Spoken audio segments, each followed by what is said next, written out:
This video channel was made as a gift for my future self, and I hope to share it with my grandchildren.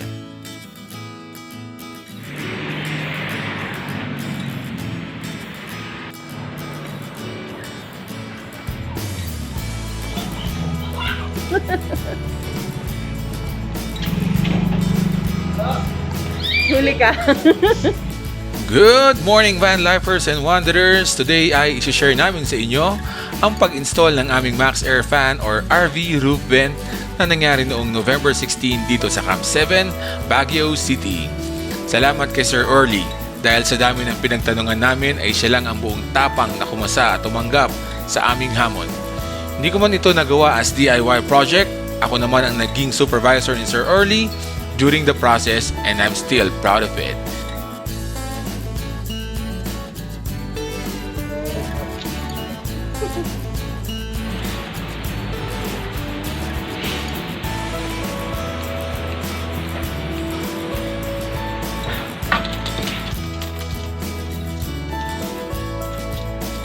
Fan.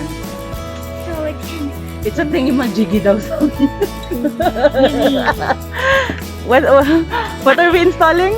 a Maxx fan. A Maxx This Fan. helps to get the hot air outside so the cold air can come in.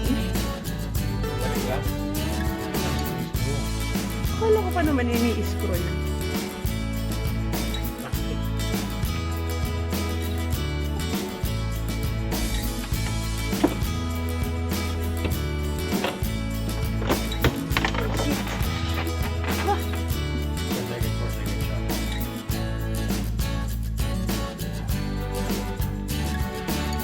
Ato. Pag-awal niya tatatay niya o siya?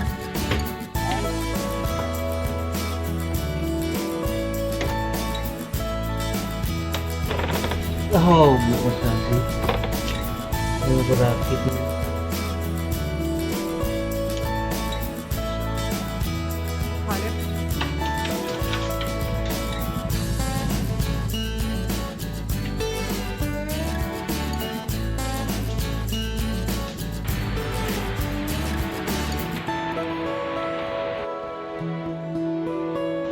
Bili pala tayo ng cutter dapat.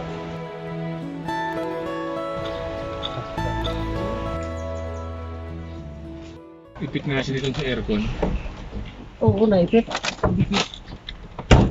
Ah.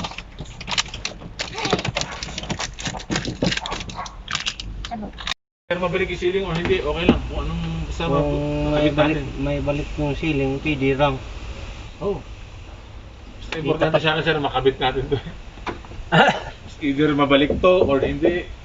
Okay lang pareho. Oh.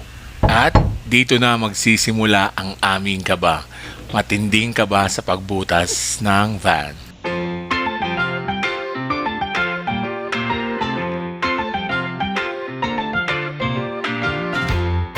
Everyone's just the same, stuck in the same old lane, rambling on the road, and nobody sticks around. We have this one just in case. Safety first. Truly kissed. You and me, we're the same. I knew that all along. And I'm wondering just what I do to make you feel anything. When it all comes down, we'll end up like zombies in this crazy town. You know we're all just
stand under it. Look.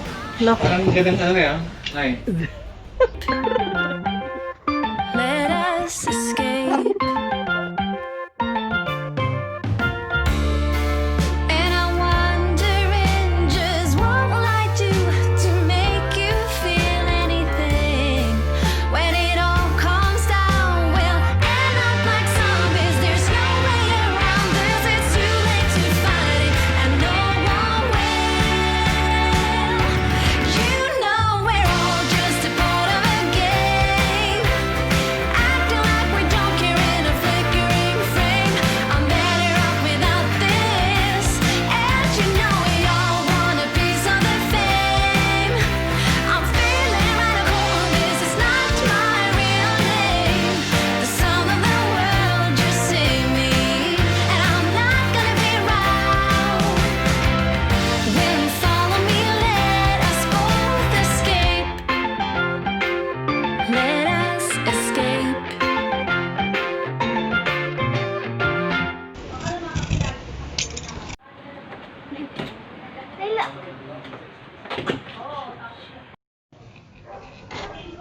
So, hindi to malab yung cutter. Kumuha si Sir ng kutsilyo and then kanya hinasa. Lawanit po. Lawanit yung pinakat.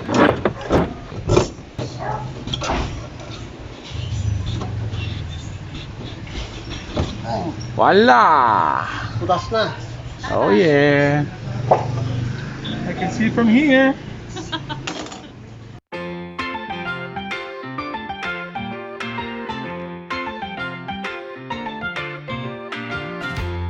Pro Seal ang recommended ng seller na binila namin ng fan sa Facebook.